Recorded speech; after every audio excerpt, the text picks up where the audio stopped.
கிட்டத்தட்ட 5 வருடங்களை நெருங்கிவிட்டது திமுக அரசு.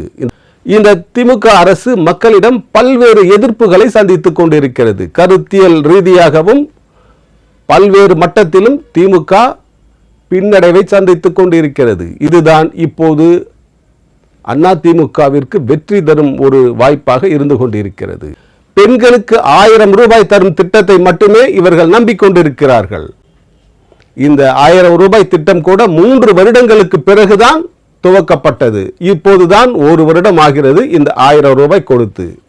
மற்ற திட்டங்கள் எதையுமே செயல்படுத்தவில்லை திமுக அரசு. ஆண்கள் பெண்கள் என்கிற பேதமில்லாமல் அனைத்து மாணவர்களுக்கும் லேப்டாப் கொடுத்தது அதிமுக அரசு. அதை நிறுத்திவிட்டது திமுக அரசு. இப்படி பல்வேறு குற்றச்சாட்டுகள் திமுக மீது இருக்கிறது. மக்கள் மத்தியில் திமுகவிற்கு இப்போது ஒரு தாழ்வு நிலையே இருக்கிறது. இந்த தேர்தல் எடப்பாடி பழனிசாமிக்கு ஒரு வாழ்வா சாவா என்கிற ஒரு தேர்தல்.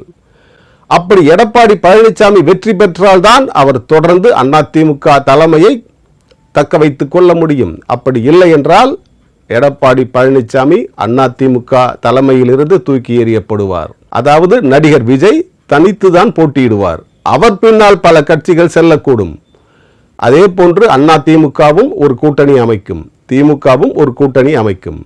இங்கே 3 விதமான கூட்டணிகள் அமைவதற்கான வாய்ப்புகள் தான் இருக்கிறது. திமுக தலைமையில் ஒரு கூட்டணி, அதிமுக தலைமையில் ஒரு கூட்டணி, விஜயின் தமிழக வெற்றி கழகம் தலைமையில் ஒரு கூட்டணி. இப்படி 3 கூட்டணிகள் உருவாவதற்கான சூழ்நிலை தான் இப்போது தமிழகத்தில் இருந்து கொண்டு இருக்கிறது.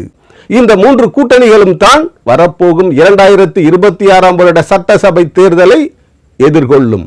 அதுதான் நிதர்சனமான உண்மை. இதிலிருந்து என்ன தெரிகிறது? நடிகர் விஜயின் தமிழக வெற்றி கழகம் தனித்துதான் போட்டியிடும், விஜயோடு பலர் கூட்டணி அமைப்பார்கள் என்கிற ஒரு நிலைதான் இப்போது இருந்து கொண்டிருக்கிறது. இதுதான் தமிழக வெற்றி கழகத்தின் தலைமை எடுத்திருக்கும் முடிவு. அதிமுக தலைமை எடுத்திருக்கும் முடிவும் தமிழக பாஜகவோடு கூட்டணி அமைப்பதுதான் என்பதே இப்போது உள்ள நிலைமை. திமுகவை பற்றி தெரியும். திமுக ஏற்கனவே ஒரு கூட்டணியை அமைத்து விட்டது. இந்த கூட்டணி வலுவான கூட்டணி என்று கூறி வருகிறது. இப்படி 3 கூட்டணிகள் மோதிக்கொள்ளும் ஒரு நிலைதான் இருந்து கொண்டிருக்கிறது.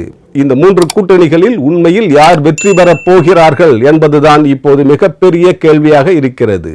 சித்தார்த் விஷன் சேனலை சப்ஸ்கிரைப் செய்து கொள்ளுங்கள்.